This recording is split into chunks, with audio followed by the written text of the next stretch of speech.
To respond, uh, the best man, Mr. James Hart. Thank you. This might be a bit longer than those, but it's worth it. So can I take this opportunity to start with to say how lovely Kat's looking today? And while we're on that subject, I'd also like to take the opportunity to say how lovely I think I'm looking today. But I am. Sorry? Oh yeah, it's the right way around now, isn't it? But I am actually taken though, so if anyone was wondering. Uh, so what can we say about Tim's appearance today? Well, I think we can all only work with the material we have available to us. So I'm going to give him 10 out of 10 for effort. But I am actually warming to the hair, and I'll say from a historical perspective, it's definitely not the worst hairstyle. I think it's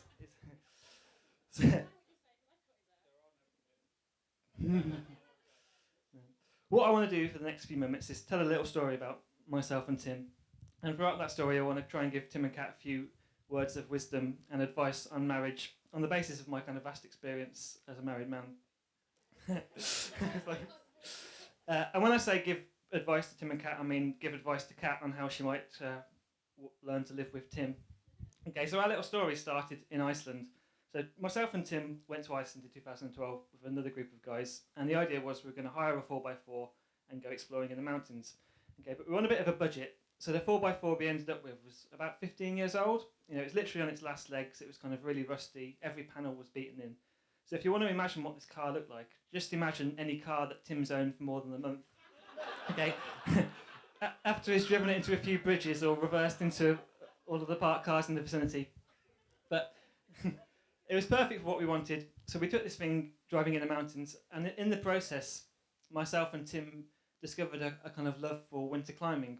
And while we were doing this, I saw this spark in Tim's eye, okay, that he'd found a new hobby. Now, my first piece of advice for Kat is that when you see this spark in Tim's eye and he's found a new hobby, what you have to do is take control of the wallet, okay? Because what Tim has quite an endearing propensity to find a new hobby once every few weeks and then to spend all of his disposable income for that month on his new hobby, okay? And literally within about a week of us getting home from Iceland, Tim had bought every single piece of mountaineering equipment that is on the market, okay? But what I really love about Tim is that he gets an idea in his mind and he just goes for it and he makes it happen. So we both learnt to climb, and then a few years later, we went to northern Norway in the middle of their winter to do some winter mountaineering. Okay, so to start with, this went really well. We had a few days of really good mountain climbing. You know, Tim fell over a few times, but he does that in Birmingham, so it wasn't anything particularly out of the ordinary. But then after a few days, we were really quite worn out, so we decided we were going to kind of just take it easy for a day and just do some hill walking, basically. So we left all of our expensive gear behind, and we found this mountain that we thought we could just kind of have a nice walk up and walk down. So my second piece of advice to Kat is that if you're ever in northern Norway in the middle of winter with Tim, and he tells you that he's found an easy mountain to climb, okay, no such mountain exists in that part of the world. Okay, so we set off up this mountain, and very quickly it became really treacherous. So it was really cold, it was snowing, there was ice everywhere, and we realised that we really couldn't climb it safely with the gear we had. So Tim said to me, I think we need to turn around and go back down. So what I'll now say to Kat is that there will be the odd occasion in your marriage, like from time to time, when Tim says something, and believe it or not, he's absolutely 100% correct. Okay, so Tim telling us to turn around was absolutely the right thing to do. So we started back down this mountain, but we thought we'd take a different course down because the way up had been so dangerous. So we went this new route that to start with was quite safe. And then we came across this little rock face, maybe about 2 meters high, that was completely covered in ice. But it wasn't much of a problem because we could just slide down it. But what we didn't realise was we just slid onto a ledge of rock, probably about the size of this room, sticking out over the edge of a cliff with kind of 100-meter sheer drops on every single side. Okay, so we couldn't retrace our steps because although we'd slid down this rock face covered in ice, as hard as we tried, we couldn't climb back up it because it was literally completely covered in ice. And the only other way off this ledge was across this about 5 meter wide, completely sheer, completely frozen waterfall, okay, which was also going down 100 meters. Okay, so the situation very quickly became relatively serious. Tim was panicking, and if anyone hasn't heard the full story, they're about to get the story in its entirety. Okay, so Tim was starting to panic a little bit, And we literally spent probably about half an hour just on this tiny little ledge trying to work out exactly what we might do. And in the end, we realised we had to make a decision because it was getting dark, it was really cold, it was snowing.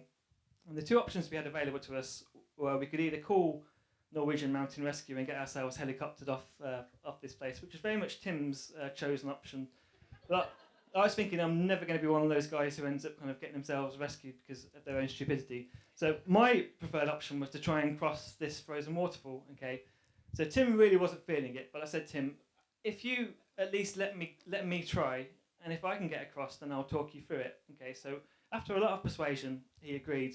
So I got to this thing, and you imagine standing at the edge of a cliff with a kind of 90-degree angle, completely sheer, frozen waterfall. Right, there'd be no way to get across it normally because it was so steep and slippy. But what I saw was there was these kind of maybe 3 tufts of grass about the size of a hand, kind of dotted across this thing, which looked a bit like they could be footholds. And I had like an ice axe that I kind of sank in. It didn't go all the way in, but yeah, just enough to get a handhold, right? And I very, very carefully and very, very slowly just edged my way across this thing, kind of being continuously aware of the fact that there was a 100-metre drop straight down. But very, very carefully got to the other side. Okay. And what I realised then was that was absolutely the easy part. The hard part was going to be persuading my mate Tim, who was having a bit of a panic attack, to follow me across, right? So what I'll say to Kat now, this is probably the most important piece of advice in the speech. If I can persuade Tim to do what he did on the side of that mountain under the circumstances, then I think you can probably persuade him to do just about anything that you want him to in the future. Right. So anyway, Tim started to slowly make his way across, and about halfway across, I think he looked down, he kind of appreciated the gravity of the situation, literally, and he said, I can't do this, I can't go on any further. So for me, who was trying to manage the situation, if it decided he didn't want to move on either side of the waterfall, that would have been something we could have dealt with, but kind of whack bang in the middle of it was something slightly more difficult. Okay, so what I said to him was, we're about 3 meters apart at this moment. I said, if I link arms with you, okay, if we grab each other, then if you do slip, then I've got you. So I was kind of saying this, not imagining that was ever going to happen. But we linked arms, and then Tim kind of started to move back across a bit. And I think because he was a bit nervous now, he misplaced his foot and kind of went literally to slide down this waterfall. And in that moment, I managed somehow, I don't know how, to take his weight on my hand. And this isn't actually an exaggeration, right? I was literally, for 1 second, holding Tim over the edge of this this cliff face. And somehow, with the adrenaline of the moment, managed to pull him up over to my side. And somehow we'd managed to escape this situation with all of our limbs intact. So the reason I'm telling this story is because what I reckon is getting back to safety from a rock ledge on a frozen mountain by traversing a frozen waterfall is a little bit like the skills that you need to make a successful marriage. Okay. So what I mean by that is that myself and Tim got through this situation because we had really good communication, we talked to each other, we listened to each other, we trusted each other, and we were there for each other. And what I've found really amazing about watching Tim and Kat fall in love is that I see all of those qualities and lots more in their relationship. And I'm really, really thrilled to see them get married, and I can't wait to see what's next for them. And Tim is someone who I've been friends with probably as long as I can remember. And what I'll say about Tim is I think quite genuinely he's one of the kindest and caring and most warm people I think I've ever known. And he has this kind of relentless ability to put others before himself. He does it in the little things. So like when we're travelling, he always does the chores that no one else wants to do. So take note of that one, Kat. But also in the big things, I just find him to be completely dependable. I always know that he'll be there. And it's something that's really amazing.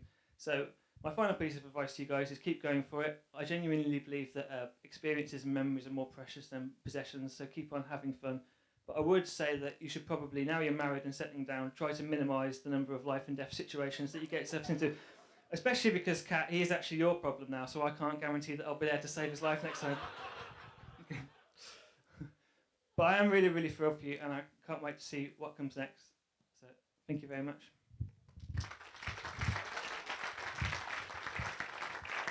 I missed a bit of my speech that is quite important, but you've just made the biggest mistake of your life because you've handed me this back. So if you look up manage the situation in the dictionary, what you'll find is realise that you're left holding the bag if the person halfway across a sheer ice face that you talked into it falls to his death because you have to explain it to his mother. Okay, that's the first thing. And secondly, come and see me afterwards. And some of those aspects that Jim wasn't at fault for need clearing up a bit. We'll just leave it at that. But having said that, I genuinely owe this guy my life. So when someone said, "Who's going to be your best man?" There was kind of no other choice. If someone saved your life, you kind of owe them at least to be your best man at your wedding. He's done a great job today. Can everybody just give him a round of applause?